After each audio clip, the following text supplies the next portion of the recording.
માજી જે છે એ પોતે એ પગમાં ફ્રેક્ચર વગેરે થઈ ગયું, ઊભા થઈ શકતા જ નથી, અને એ બે બીમાર જેવા ત્યાં એનો છોકરો હતો, એ કોરોના કાળમાં છોકરો પહોંચી ગયો, પેલા બધી પ્રકારનું દુઃખ થાય. તો મેં કીધું તો બધી પ્રકારની પરિસ્થિતિ ઓલી છે. તો હું ગયો ત્યારે મને સામે કીધું એવું જ હોય, આમાં શું હોય, આપણે આમાં ક્યાં રહેવાનું છે વધારે, અહીં તો આવું જ હોય. નથી તું આ જગતનો જીવ, જગતના જીવ હોય આવું સુખ દુઃખના ભોગ કરતા હોય, આપણે ખાલી પ્રાપ્તમ સેવે તને. તો છોકરો પહોંચી ગયો, તો આવે ને થાય, તો છોકરો પહોંચી જાય, આવે હોય તો એમાં હોય તો સાથે રહ્યા, એટલો વખત સાથે રહ્યા. હવે એમનો પહેલાં અમારી પહેલાં જવાનો છે, તો પ્રાપ્તમ છે, દુઃખ છે તો પ્રાપ્તમ સેવે તો દેવામાં. તો આને કહેવાય પ્રાપ્તમ સેવા. અત્યારે બધું પ્રાપ્ત થાય, બધા મહાપુરુષ સિદ્ધાંત જીવનારા જે છે આવી દુઃખવાળી પરિસ્થિતિમાં એમ વિચલિત નથી થયા. જો મમત્વ હોય, સુખ સાથે મમત્વ બંધાઈ ગયું હોય તો બહુ પરમ દુઃખ થઈ જાય કે આ તો દુઃખ જ દુઃખ હાથમાં આવ્યું, બધી પ્રકારનું દુઃખ હાથમાં. એવું મમત્વ રહિત એ આ રીતે પ્રાપ્તમ સેવેત નિર્મમઃ.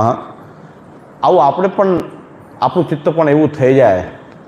એના માટે હરિરાયજીએ કૃપા કરીને આ ગ્રંથ આપ્યો છે કે આપણી અંદર દુઃખાદી પરિસ્થિતિઓ આવે ત્યારે કઈ રીતે ભગવદ લીલાને જોવી જોઈએ. શ્રી મહાપ્રભુજી આજ્ઞા કરે છે, સાક્ષીનો ભવતા અખિલા ચિત્તોદ્વેગમ વિધાય આપી હરિયજ્ઞ કરી છે તથૈવ તસ્ય લીલેતી મત્વા ચિંતાંતન. એ ઉપદેશને કેમ જોવું કે ભગવાનની લીલા છે એવું કે ચિત્તોદ્વેગમ વિધાય આપી હરિયજ્ઞ કરી છે.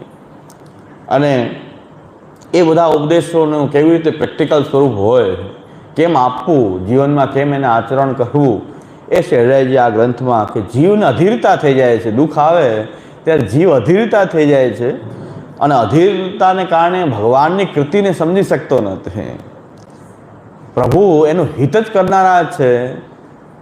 જેમ માતા પિતા, આપણા કોઈ સ્વજન હોય, આપણો કોઈ મિત્ર હોય, ક્યારે આપણું અહિત વિચારતો નથી, તો ભગવાનને શું આપણે એ કોટીમાં પણ નથી ગણતા?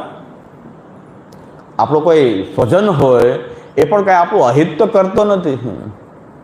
માતા પિતા પણ પુત્રનું ક્યારેય અહિત કરતા નથી. તો પ્રભુને શું આપણે એ કોટીમાં નથી ગણતા કે આપણું અહિત કરશે? એક વસ્તુ તો નિશ્ચિત છે કે પ્રભુ તો અહિત તો નહીં જ કરે, કારણ કે સામાન્ય આપણે સગા સંબંધી જો આપણા જેવો હોય, ખરેખર હિતે જ છું, એ પણ અહિત નથી કરતા.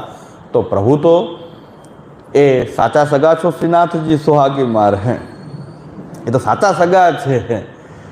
બીજા સગા તો સૌ મુક્તિ કહેવાના. પડે વિપત ને આવે ન કામજી. મોનથાળ ખાવા બધા આવે, પડે વિપત ના આવે કામજી.